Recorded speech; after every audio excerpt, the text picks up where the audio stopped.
কি একটা জ্বালা ভাইরে, উচিত কথা বললেই সমস্যা। আমাদের সমাজে একটি প্রচলিত প্রবাদ আছে, সত্য কথা তিতা লাগে। এই তিতা স্বাদ যখন আমরা আমাদের কাছের মানুষ অর্থাৎ পরিবার, বন্ধুবান্ধব বা পিতামাতার সামনে পরিবেশন করি, তখনই শুরু হয় বিপত্তি।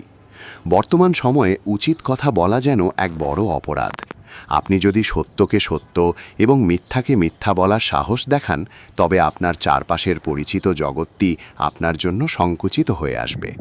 পরিবারের কথাই ধরা যাক। পরিবার হলো আমাদের নিরাপদ আশ্রয়। কিন্তু এই আশ্রয়েও যখন কোনো ভুল সিদ্ধান্তের প্রতিবাদ করা হয় বা উচিত কথা বলা হয়, তখন তাকে অধিকাংশ ক্ষেত্রে বেয়াদবি হিসেবে গণ্য করা হয়। বিশেষ করে পিতামাতার ক্ষেত্রে বিষয়টি আরও সংবেদনশীল। অনেক সময় বড়রা ভুল পথে পরিচালিত হলেও ছোটদের পক্ষ থেকে সঠিক পরামর্শ বা উচিত কথাটি মেনে নিতে তারা কুণ্ঠাবোধ করেন। আমরা বড়